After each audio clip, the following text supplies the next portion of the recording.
Ghanatube so na motofo no me so e na matana say na abusiafo me den sem awodo a ekoso e wo omega ne mu e bro entempa no menum enkwan no enja fufu ni dimechi na nsem a ekoso e wo manum no yenkotie bi mbra.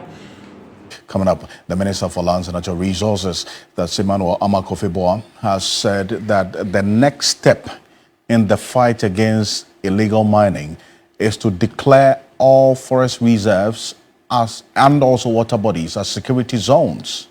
Now, this measure is the latest in the government's quest to curb the Galamsey menace, following heightened calls by stakeholders for a declaration of a state of emergency. Let's hear the minister say this. We'll have a conversation on it. Take a look. One is the policy reform. One is the stakeholder engagement. One is to deal with the water. One is to strengthen enforcement. All of these things that I'm talking about, why did we establish the Blue Water Guards? And now, just in the last week or so, the president has made it very clear that we are moving a step that says that all the water bodies and the forest reserves are going to be national security zones.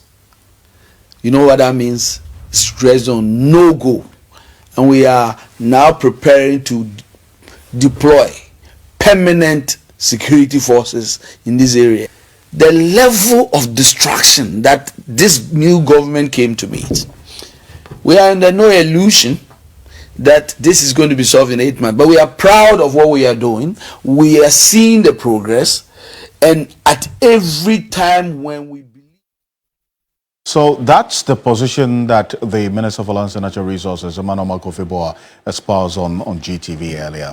Now, Richard Kumado is security analyst joining us. Mr. Kumado, good evening. Thank you for joining us here on Ghana Tonight. First of all, I want to understand exactly how different this path that government, through the minister, is taking. Instead of declaring a state of emergency, they want to rather declare these water bodies, forest reserves, where Galamsey is taking place as security zones. What's the difference between the two? Because we clearly mentioned, for the purposes of public education, the state of emergency is a restrictive measure and it causes high levels of discomfort within the geographical areas. Government is being clever about it, and they are adapting other methods of getting the same results in a different manner. Now, when you declare the water bodies and the forest reserves as a security zone, the predominant action within every security zone is security operation. And it is expected that the people within the catchment area are other participants, or they are willing to observe strict adherence. Any non-conformity or non-adherence may result in some level of casualties. But because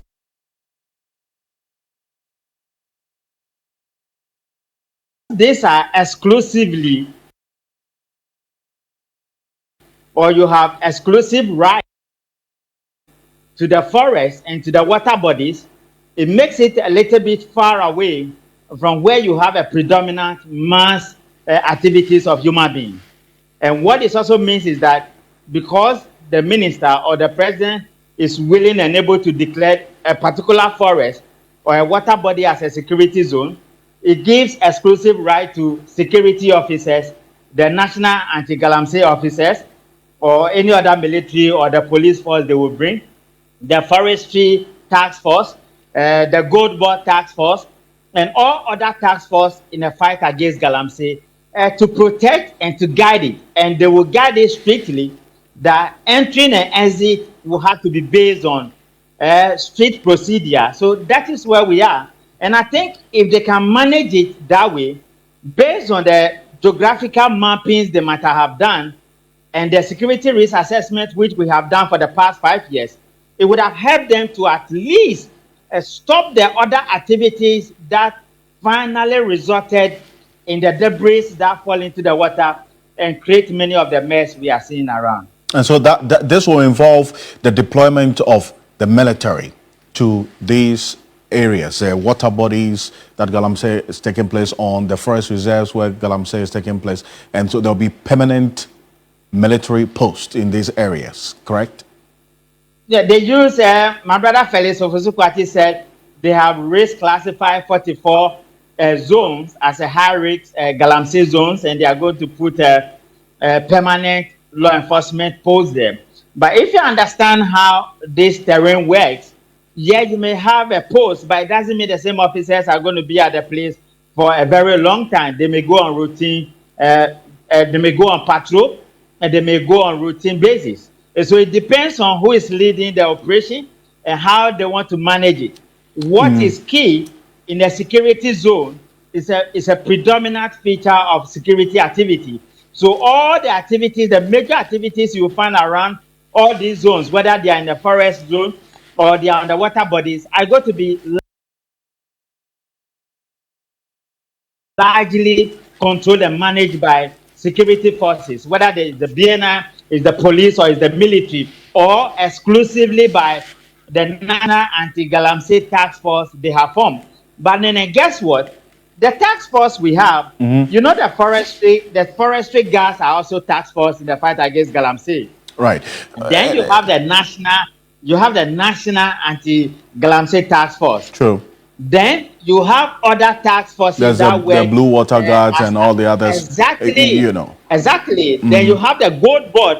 The Gold Board Task Force also play auxiliary role, not just in smuggling out people who are smuggling gold out of this country, but they also work in conformity with what the national task force. In fact, there are some municipal assemblies that also have their own task force. The small scale, the legalized or registered small scale miners have also just set up their own task force to complement the fight against Galamsey. So we have a number of things going on.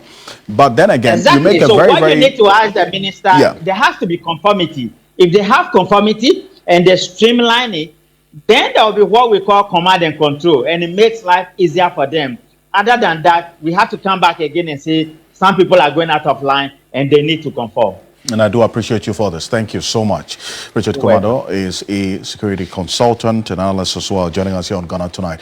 Madam, as I said, with the mechi, na yokotie and sema ekoso ewo omanimu. Betimi, I was here for edo comments on Emma me na major brain so I can kind na ede ama. Make I will be say aha Ghanatube so open cemetery dia. E na odi we ni atremu e wo channel we. Unsubscribe ya. It was for subscribe, then me a notification bell no so if I'm send a bear and some no with the tuma na when you're in pass. So one wonderful snowy near Macramo.